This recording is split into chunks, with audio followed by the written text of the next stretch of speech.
They never said I love you. They never hugged. They never kissed. To the point where my mother would sleep downstairs on the living room couch every night, and my father would sleep upstairs in the master bedroom. But that was how I grew up. Ever since I could remember, that was how my parents interacted, and I just grew up thinking that was the norm. But as I got older, I started to realize that things in my house were different. And that is because my father is a closeted, functioning alcoholic. He's closeted because my parents decided to keep it a secret, to protect the kids. My dad was functioning because my dad was a successful man. He had a good job, he put dinner on the table every night, he drove us to our practices. But my father, to this day, is an alcoholic. And so from the moment that he's awake every morning until the moment that he goes to sleep at night, my father was drinking.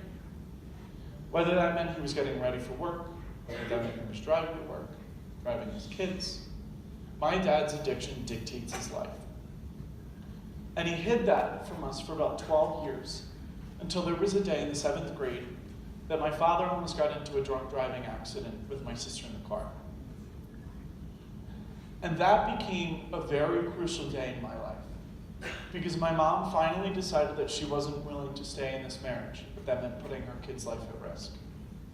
And so in the 7th grade, my mom filed for divorce, and this picture-perfect life came crashing down.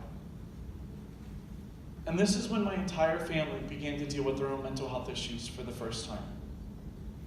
My sister, who, as I said earlier, the athlete, she began to deal with her own anxiety, and she turned to anorexia and bulimia.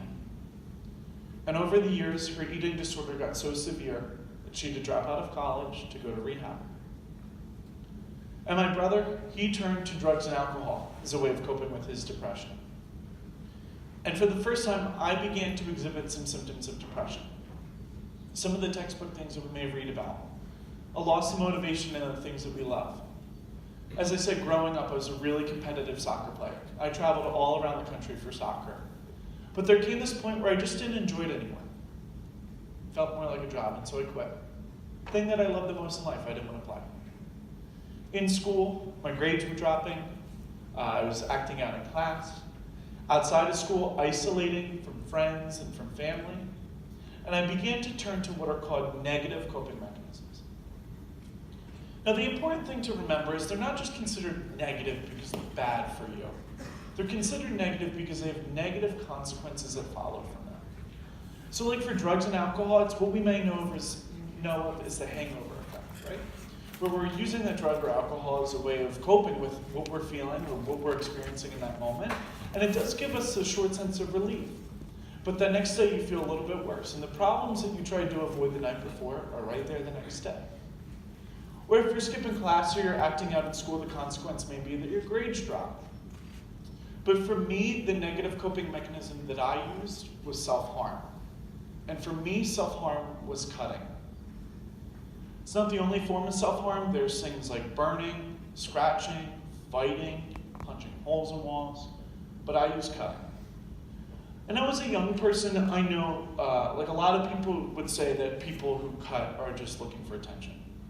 But if we're thinking about this from a completely outside perspective, if somebody is just looking for attention, there are a lot less painful and more effective ways of getting attention than hurting yourself, right? So I didn't use cutting for attention, but like many, I used cutting as a sense of control. Because there were things in my life that I had no control over. Like my father's addiction, like my parents' divorce. But I had complete control over this pain that I was inflicting on myself. But eventually that pain just wasn't feeling good enough anymore. And it was in the 7th grade that I had my first attempted suicide. 12, when I had my first attempt. 12. Now, cognitively, if you want to look at brain development, I won't go too far into the brain because it'll put you to sleep and me to sleep. There's this part of our brain that sits right here called the prefrontal cortex. And that part of our brain is in control of decision making, impulse control, seeing the long-term consequences of our actions. That part of our brain does not fully develop until we are 25 years old. I'm not even 25. You guys aren't 25, I hope. So what that means for all of us in this room is before we engage in any kind of risk-taking behavior, that we take a step back and we think about the consequences that could come from that action. Because we don't have the cognitive ability. Put your phone away in the front row, buddy. Thank you. Again, came from Philly, just phones everything away for the next 30 minutes. Not too much will happen in the world, I hope. So again, before we engage in any kind of risk-taking behavior, take a step back and think about the consequences that could come from that action. Because we don't have the brain development to do that instinctively. So here I was at 12 with my first attempt. And I was very fortunate that I had a mother that was supportive of me getting treatment. She's taking me to different therapists, getting different medications, different diagnoses. But I had never been educated on what mental health was. I never had a speaker come into my school to talk about mental health. And mental health was not something that my parents talked about at my house. Like, I always knew that my grandmother died of breast cancer because we celebrated her life. And we as a society have done an incredible job of celebrating those lives impacted by breast cancer. I always knew that my father had a heart attack and that I was prone to dealing with heart disease, but I never knew that anxiety and depression ran in my family because my parents didn't talk about it.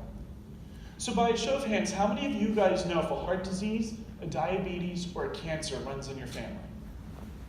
Okay, almost all of us. Now also by a show of hands, how many of us know if a diagnosed mental health condition runs in our family? Okay. So it's incredibly important for you guys to have this conversation with your family, to understand what is in your genetic background. Because a lot of these issues can be biological. They can run in your family. But my parents didn't educate me on this, and so I thought that it was my fault that I was depressed. Little did I know that it ran in my family.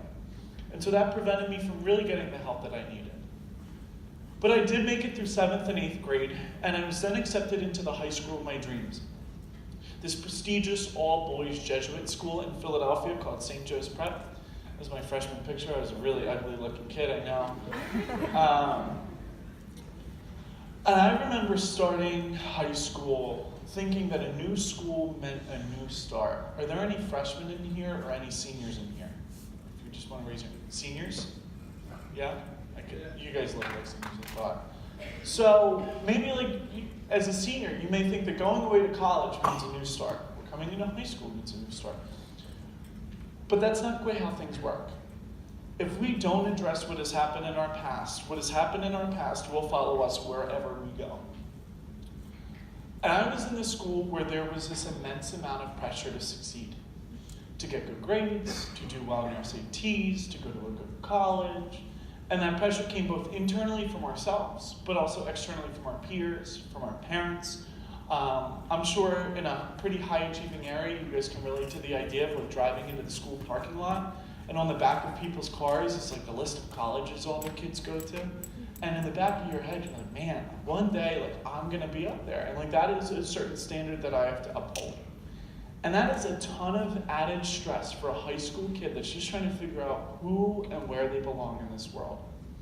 And so I got off to a rough start socially, because I felt like every other person around me was gonna be successful except for me. And academically, grades just really didn't matter to me. But some of the other big red flags for me, I didn't get involved. My school was big about student involvement, playing sports, joining clubs. Do whatever you wanted. I didn't do anything. I had an opportunity to play varsity soccer my freshman year. The goalkeeper got injured. I wouldn't even have to try out. Just had to go to practice. And I said no. I was too depressed. And there was this activity freshman year where we had to write our name, and then we had to write adjectives to describe yourself. And I remember that the D in my name was for dumb, and the R in my name was for reject. And that was my internal voice all day, every single day. And so very quickly, things got worse. And by winter break of my sophomore year, I hit what I consider to be my rock bottom. And I attribute this to 3 main reasons. One of them being that I suffer from something called seasonal affective disorder. Now this means that certain people are more likely to struggle with their mental health during certain seasons of the year. That would be the winter time, because the sun gives off this vitamin D that's very crucial for our mood, but as we know, there's not much sunlight over the winter. The second part